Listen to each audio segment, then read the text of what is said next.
لوگ شک کرتے ہیں، باتیں کرتے ہیں یہ امیر معاویہ یزید کے والد ہیں، غلط زبان استعمال کرتے ہیں۔ کیوں کہ یزید کے والد ہیں امیر معاویہ رضی اللہ تعالیٰ عنہ۔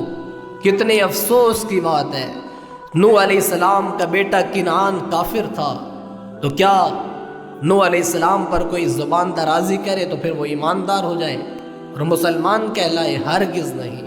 قرآن نے بالکل ناپ تول کر فیصلہ کر دیا، وَلَا تَزِرُ وَازِرَةٌ وِزْرَ أُخْرَىٰ۔ کل قیامت کے دن ہر کوئی اپنا اپنا بوجھ اٹھائے گا، کوئی کسی کا بوجھ نہیں اٹھائے گا۔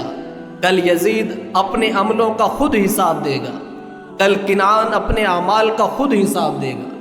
لہٰذا اس بات کی کسی کو بھی اجازت نہیں ہے، اور یہ بات عقل میں بھی نہیں آتی کہ بیٹے کے قصور پر باپ کو طعن و تشنیع کیا جائے۔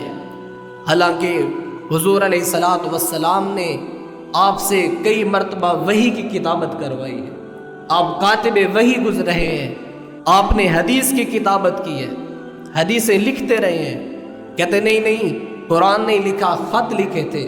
چلو ٹھیک ہے، یہ بات بھی مان لی جائے تو خط بھی اسی سے لکھوایا جاتا ہے جو سب سے زیادہ قریب ہو، جو سب سے زیادہ رازدار ہو، جس پر سب سے زیادہ اعتماد کیا جاتا ہو۔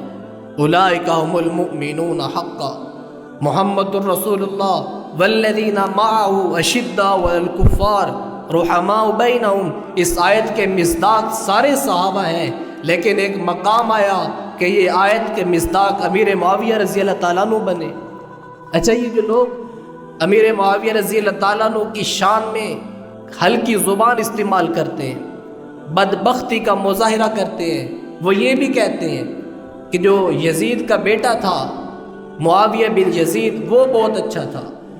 ادھر کہتے ہیں کہ ہم معاویہ رضی اللہ تعالیٰ عنہ پر طعن و تشنیع اس لیے کرتے ہیں کہ یہ یزید کے والد ہیں، اور وہی لکھنے والا مورخ ادھر کہتا ہے کہ یزید کا جو بیٹا تھا معاویہ بن یزید وہ بہت اچھا آدمی تھا۔ اس سے آپ اندازہ لگائے کہ یہ لکھنے والا مومن نہیں ہو سکتا۔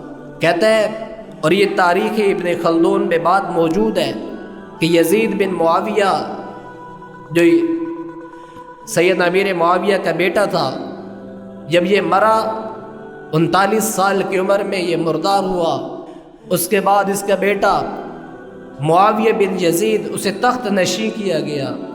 40 دن کی اس نے خلافت کی۔ بعض محدثین نے اس واقعہ کو تاریخی واقعے کی بنا پر غلط بھی قرار دیا ہے، اور وہ تخت نشین ہوئے 40 دن کے بعد انہوں نے بنو امیہ اپنے خاندان کو اکٹھا کیا اور کہا، لوگوں جس تخت کے نیچے حسین ابن علی جیسوں کا خون ہو، جس تخت کے نیچے علی المرتضیٰ کے بچوں کا خون ہو، آل رسول کا خون ہو، میں ایسے تخت پر لعنت بھیجتا ہوں، میں ایسے تخت پر حکومت نہیں کرتا، جاؤ یہ تمہارا تخت ہے اور یہ تمہاری بادشاہت ہے، جسے مرضی دے دو جاؤ۔ تو لہٰذا صحابہ کرام رضی اللہ تعالی عنہم اجمعین ہمارے ایمان کا حصہ ہے۔ ان کے ذاتیات میں، ان کے مقام میں، ان کی شان میں کسی قسم کا نہ ہلکا جملہ سننے کو تیار ہے، نہ ہلکا جملہ بولنے کو، نہ کسی کو بولنے کی اجازت دینے کے لیے ہم تیار ہیں۔ لہٰذا اللہ کے نبی صلی اللہ علیہ وسلم کے سارے صحابہ پاک ہیں، سارے صحابہ کلم وعد اللہ الحسنہ کے مصداق ہیں۔ آل نبی صلی اللہ علیہ وسلم سب اللہ کے برگزیدہ ہیں، اور اللہ کے ہاں ان کے بڑے بلند مقام ہیں، بڑے بلند شانیں ہیں۔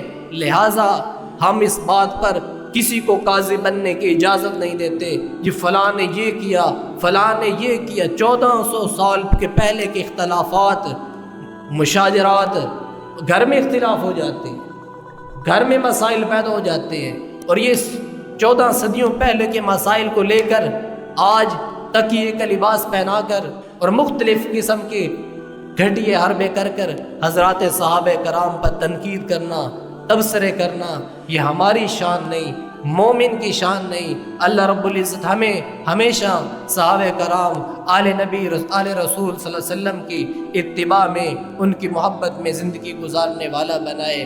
اللہ رب العزت کروڑوں لاکھوں رحمتیں سیدنا خال المسلمین، امیر المؤمنین، فاتح قسطن دنیا، فاتح عرب و عجم، امام تدبر، امام سیاست، امام اور فاتح قسطن دنیا اور کاتب وحی جناب سیدنا امیر معاویہ رضی اللہ تعالیٰ عنہ کی قبر اقدس پر کروڑوں رحمت نازل فرمائے، اور ہمیں ان کے غلاموں میں، ان کے غلاموں کے غلاموں میں کل قیامت کے دن کھڑا ہونے والا بنائے۔